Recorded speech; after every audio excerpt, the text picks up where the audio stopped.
नमस्कार सभी को। आशा करते हैं कि आप सभी अच्छे से होंगे।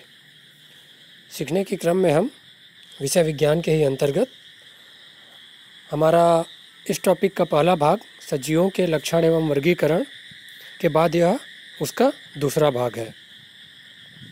सजीवों के लक्षण एवं वर्गीकरण के पहले भाग में हमने सजीवों के लक्षण और उनका किस प्रकार की उनमें विविधताएं और समानताएं पाई जाती है, इस पर विस्तार से चर्चा किया था। और आज के इस वीडियो में हम मुख्य रूप से सजीवों में जो वर्गीकरण है उसके बारे में जानेंगे। तो साथ ही साथ आप हमारे इस वीडियो के डिस्क्रिप्शन में जाकर हमारे ब्लॉग पोस्ट इस टॉपिक से जुड़ा हुआ और ब्लॉग पोस्ट में ही जाकर आप स्वमूल्यांकन सेल्फ असेसमेंट के लिए आप सभी गूगल फॉर्म के द्वारा अपनी तैयारियों का जायज़ा ले सकते हैं।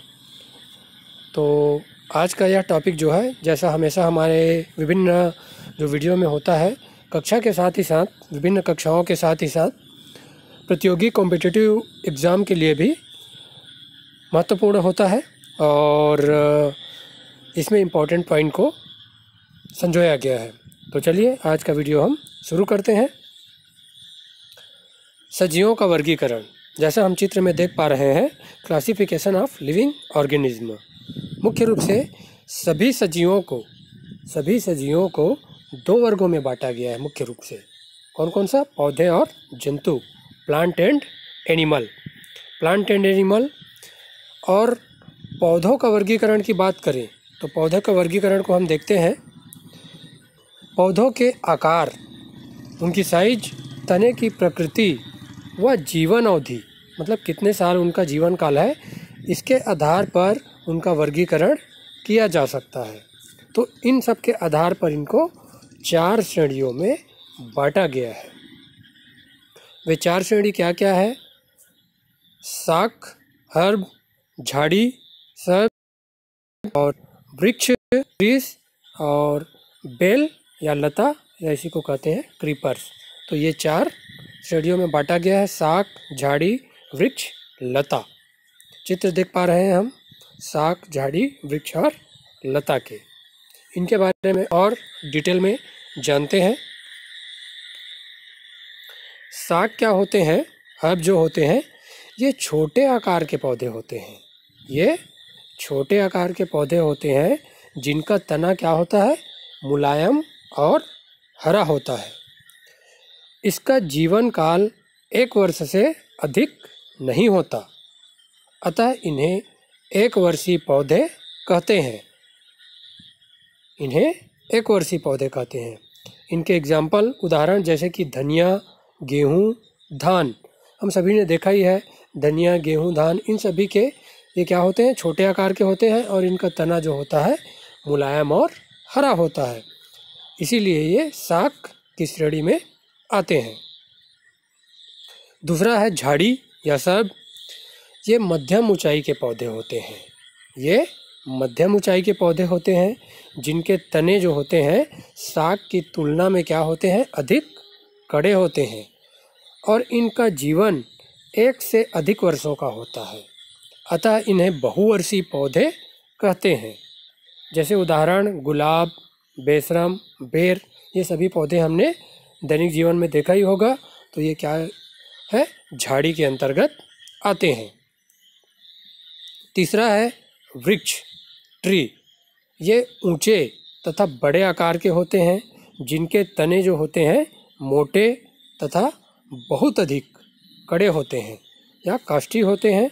और ये वृक्ष जो होते हैं वे क्या होते हैं? बहुवर्षीय होते हैं। उदाहरण, बहुत सारे वृक्ष के उदाहरण हम जानते हैं, जैसे आम, इमली, बरगद, पीपल। चौथा जो प्रकार है वह है बेल, लता, इसी को आरोही भी बोलते हैं। इन पौधों का तना क्या होता है? लंबा किंतु कमज़ोर होता है, अतः ये किसी आधार के सहारे ऊपर चढ़ते हैं। इनका जीवन काल 1 वर्षीय, द्विवर्षीय या बहुवर्षीय भी होता है। इसके उदाहरण है बेल या लता के मटर, लौकी, तुरई, बोगेनवेलिया। आप सभी ने देखा ही होगा कि मटर, लौकी, तुरई जो होते हैं क्या होते हैं, लता होने के कारण ये किसी आधार के सहारे क्या करते हैं, बढ़ते हैं, ऊपर चढ़ते हैं।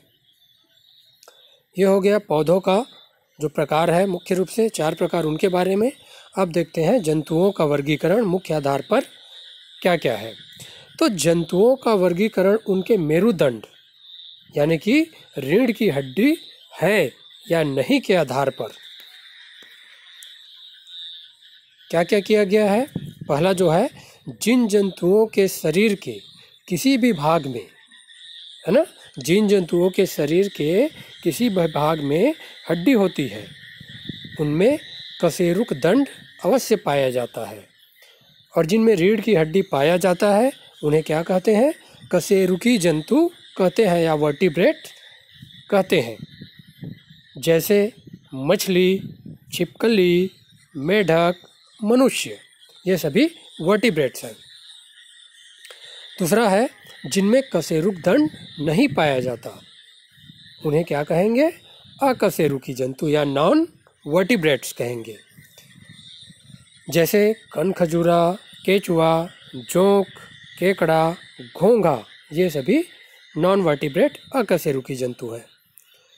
तीसरा क्या है, जिन जंतुओं का शरीर गोल खंडों में बना होता है, जिन जंतुओं का शरीर गोल खंडों में बना होता है उनमें कशेरुकी दंड कभी नहीं होता।